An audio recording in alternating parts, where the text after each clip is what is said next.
Okay, let's talk now about boundaries and moon people and cleaning out your soul house. I think one of the parts about cleaning out your soul house is initially it feels good, um, unless you feel guilty about kicking some people out.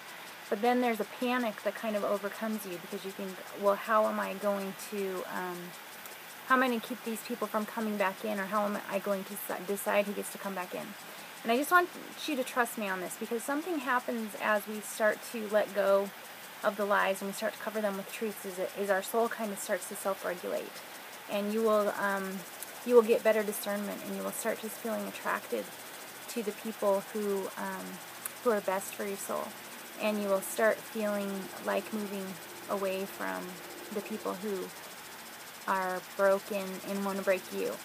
And sometimes, the hardest part and the thing that panics us the worst a lot of the time is if it's members of our family or people that we can't really just eliminate from our lives, that are the people that aren't just moon people, but maybe they're like other universe people. You want to create a whole other universe and send them way out there. And you can. And the most amazing thing about creating boundaries is that you can honestly and truly, and just trust me on this because I know you're not going to believe me at first because everything is so raw and fresh to you right now. Especially if you've been just pretending like things don't hurt. When you start really being honest with yourself and seeing that, yeah, there's things that bother me, that hurt me, that hold me back, then it's like a leg that was asleep and it starts to wake up. It just gets that uncomfortable, painful feeling until it's fully awake. And so that happens, and that's normal. And you just kind of have to power through it. Like, all of this beginning part is hard, and that's why you can't quit while you're in this part, because you won't get the fruits of this garden that you're planting. Okay, so let's talk about moon people. The way that I really try, and because I fail miserably a lot, and I just give myself the grace to start over the next day. The way that I try really hard to make and keep boundaries in my life with other people is I really think about the way that people handle my weaknesses, because I have a lot of weaknesses. And so I want you to think about that for a minute. I want you to think about people in your life, and I want you to think about places where you're weak.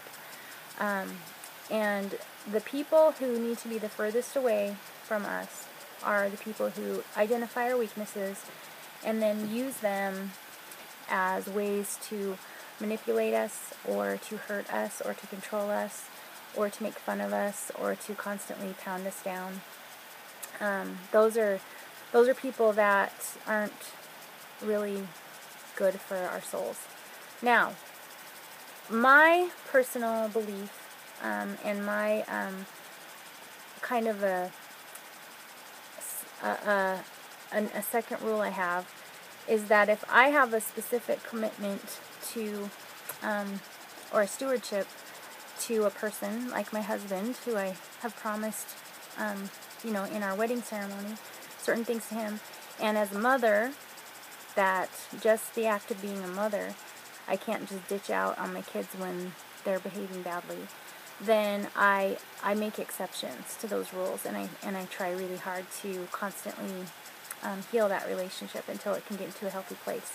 But just for friendships and relationships that are kind of optional, how close you can be, you've really got to be careful so that you have time for your most important relationships, marriages and child relationships and partnerships and sibling relationships, whatever in your heart you've committed to doing everything you can to make those work.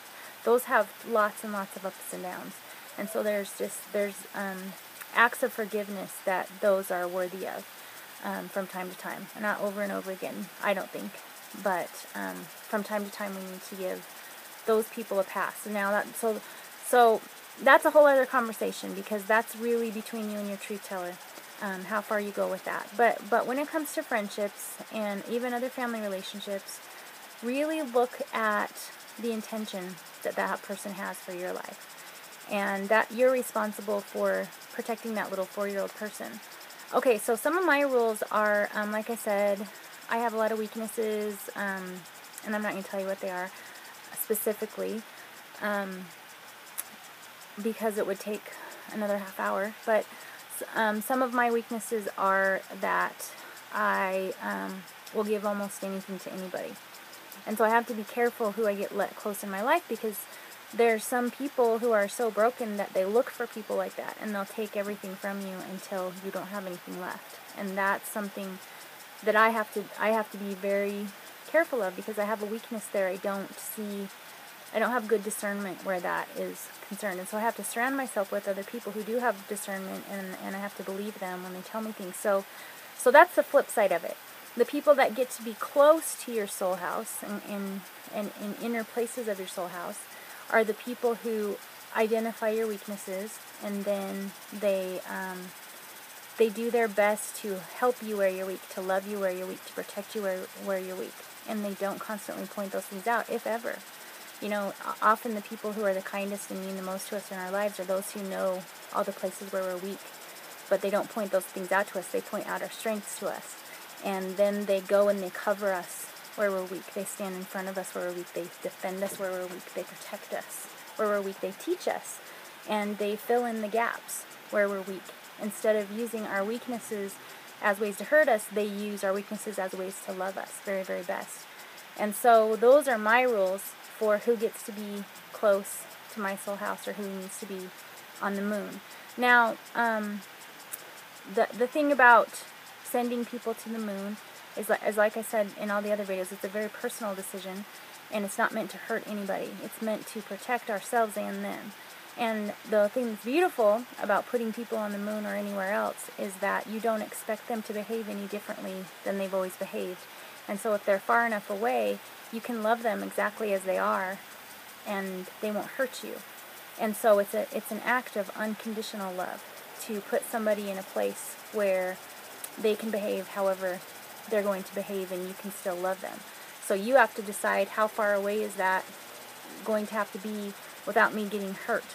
And then you can just kind of go, I love ya, and I know that sounds really simplistic and idealistic and crazy a little bit, but I promise you it works. I've seen it work now with thousands of women over the last 4 years since we started kind of, sharing this concept.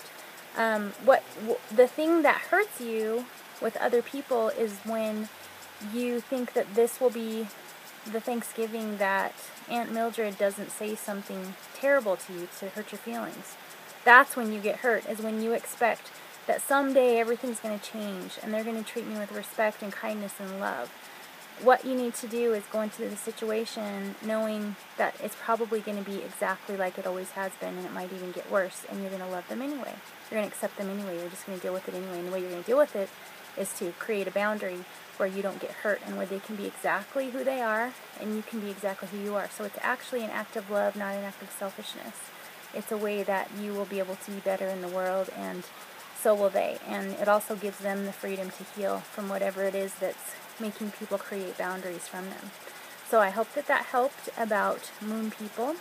You don't deserve to be treated badly. You don't deserve to have your weaknesses exploited.